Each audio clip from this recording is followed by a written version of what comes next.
Battle. I hope I did get it right. Battle River Crowfoot for 10 minutes, and followed by 5 minutes questions and answers. Thank you very much, Mr. Speaker. And as always, it's an honor to be able to stand in this place and debate the important issues facing Canadians, and specifically those good people that send me here from the beautiful constituency of Battle River Crowfoot in East Central Alberta. Mr. Speaker, if I could, being that this is the last sitting day prior to Remembrance Day, there's a couple of quick things that I would like to reference, and Mr. Speaker, I hope you will give me the latitude to do so.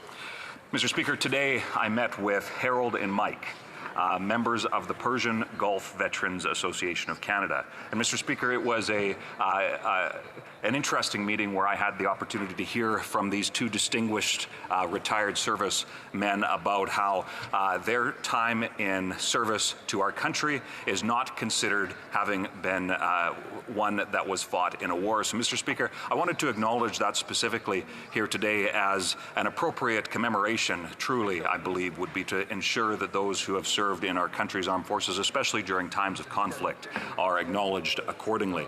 So, Mr. Speaker, just wanted to, as I get into the substance here on Bill C-34, acknowledge that, because I don't think I'll have a chance to do so otherwise before Remembrance Day, and of course, all of us in this place honoring the sacrifice made by so many.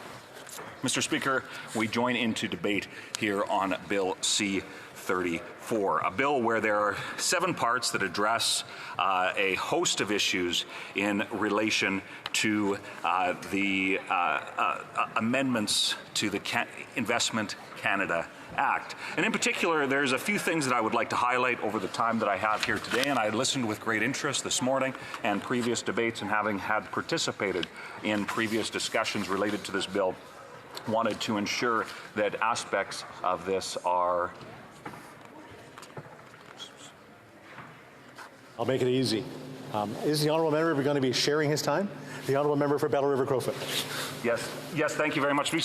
I was going to get there, so I appreciate that, but I will take this opportunity to let the table know that I will be splitting my time with my colleague, the new and very, very capable member from Manitoba, Portage Lisgar, that came in with big shoes to fill, not maybe big size, but big shoes to fill in terms of his predecessor, the Honourable Candice Bergen, but I look forward to splitting my time with that. Now back, of course, Mr. Speaker, to the substance of C-34, where we have before us a bill that addresses aspects of what has become an increasingly problematic circumstance globally, where we have, at a time when there is specific demands associated with the global investment climate that has put at risk many of our supply chains. Now, Mr. Speaker, of course, we saw the practical outworkings of this when it came to during COVID, where supply chains saw things that many Canadians took for granted. That were you always expected to be able to see things like toilet paper on the shelf of our grocery stores. Yet, Mr. Speaker, we saw during COVID that the supply chain system was, and the numerous aspects of that, Mr. Speaker, were challenged. There were pressures that resulted in things like grocery store shelves being empty. We saw things like microchips that there was a shortage, which meant that there was a shortage of a whole host of things, Mr. Speaker, that many people would have not associated would be the case with a microchip shortage, from vehicle manufacturing to other things. And Mr. Speaker, as the specific relevance that has to do with C-34 is because when it comes to foreign investment, we have to ensure that as a nation, as a G7 country, we get it right when it comes to all aspects of how we permit specifically state-owned enterprises, but the larger context of foreign investment happening in our country.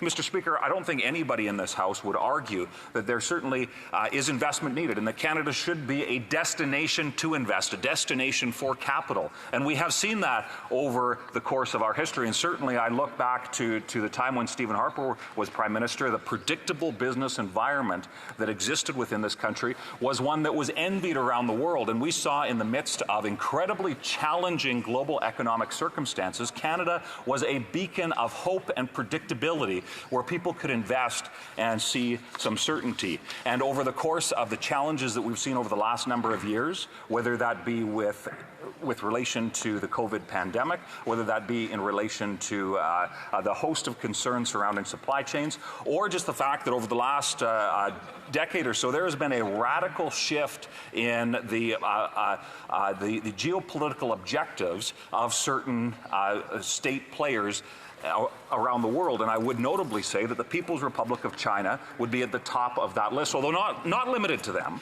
But certainly their objectives have changed the global investment climate dramatically. And even, I've heard a lot of members from the opposite party criticize the past record. In fact, I believe it was the parliamentary secretary from Winnipeg had referenced that the Harper government had done some preliminary work on CETA. Well, I'm proud that it was Conservatives that negotiated the deal, and the Liberals almost screwed it up. But we're able to, with support from Conservatives, be able to actually get that across the finish line. But, Mr. Speaker, over the last decade, there's been radical shifts that have taken place. And, of course, that has to be addressed, in our legislative frameworks governing some of these things need to ensure that they are responsive to that. And we have seen over the last number of years, specifically the last 8 years that this Prime Minister has been in power, that there has been an erosion of trust, as I've talked about often, but this includes into the investment climate in our country as we are dealing with significant advancements in things like technology. We're seeing a demand for things like critical minerals. We're seeing food supply chains being put at risk. We are seeing the need to ensure that we have tight parameters and an understanding so that not only does this protect Canadians first and foremost, but it also ensures that there is that investment certainty in our country, whether that's folks here at home investing. And, Mr. Speaker, I would say simply, quite often when we talk about things like investment, it gets lost by many folks that are maybe not trading stocks on a regular basis, or not staying in tune with the financial markets. They may see that as a headline, the TSX up or down or something like that. But, Mr. Speaker, the reason why this has such a particular relevance is that every single Canadian is in fact an investor. If you've ever paid into a pension fund, whether that be the CPP or otherwise, you are an investor, and to ensure that we have that predictable investment climate. And specifically, we were disappointed at committee that the Liberals were not more responsive to some of the very practical amendments that Conservatives have brought forward on this bill that would have ensured that a threshold, for example, to trigger a national security review was reduced, so that Canadian resources, including intellectual property, that there was a safer and more secure environment to ensure that that those things couldn't fall into the wrong hands, as we've seen, unfortunately, having been the case over the last number of years. In fact, Mr. Speaker, if you can believe it, there were 10 amendments that Conservatives had brought forward that, practical things that we heard from testimony at committee that would have helped address some of what we believe ways that the bill could have been improved. So, Mr. Speaker, as I come down to the last minute or so of my speech, we have a need in this country to ensure that our investment climate responds to the demands of a modern supply chain, that we have everything that is required, whether that be the critical minerals that are so essential for the manufacturing of things like our cell phones, whether it's a host of other things that go into the economy of today and that economy that is being built for tomorrow. And it is absolutely essential that we do, in fact, get this right. But what is very, very unfortunate, Mr. Speaker, and I would make this point in terms of the larger conversation, not just related to Bill C-34,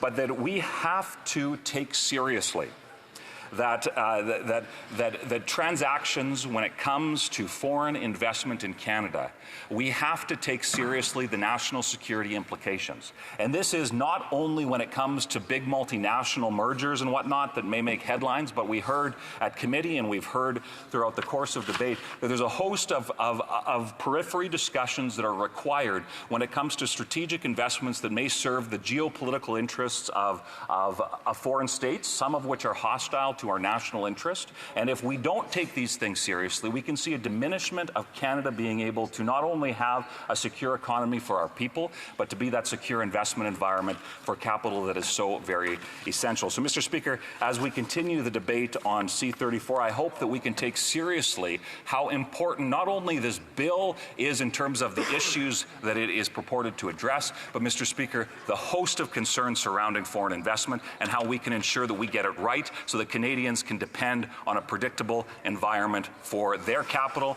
and be that place that is where Canadians can benefit on the home front, most importantly of all. Thank you. Questions et commentaires, questions and comments. L'honorable député de Berthier-Masquinongé. Monsieur le Président, je remercie le collègue. Thank you, Mr. Speaker. I'd like to thank my colleague for his speech.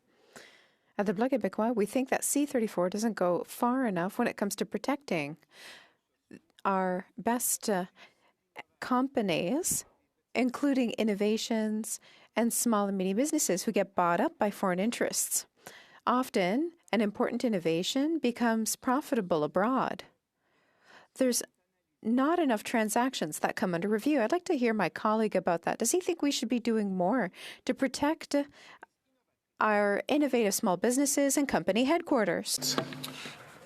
Thank you very much, Mr. Speaker. And my colleague from the Bloc is right. There are many examples where there's innovations that are, and we have an incredibly innovative culture here in this country. And take my home region of rural Alberta, whether it comes to the oil and gas sector and the incredible innovations that make our energy sector the cleanest and greenest on the planet that we can depend on and be proud of, or whether that's in agriculture where we see incredible innovations. Mr. Speaker, we need to ensure that there is that security so that when somebody innovates in Canada, it doesn't end up getting stolen from them when it comes to strategic, even if it's small investments. Sometimes it's not the billion-dollar acquisitions and mergers that will make headlines on BNN or BNN Bloomberg as it's called now, but also those we heard stories of fishing ports, Mr. Speaker, on the Atlantic coast, where there was strategic investments meant to control and take away opportunities from Canadians. We have to ensure that we get it right, and that member is right. This bill doesn't address all those concerns. It takes some steps, but certainly more needs to be done. And it's too bad the Liberals didn't take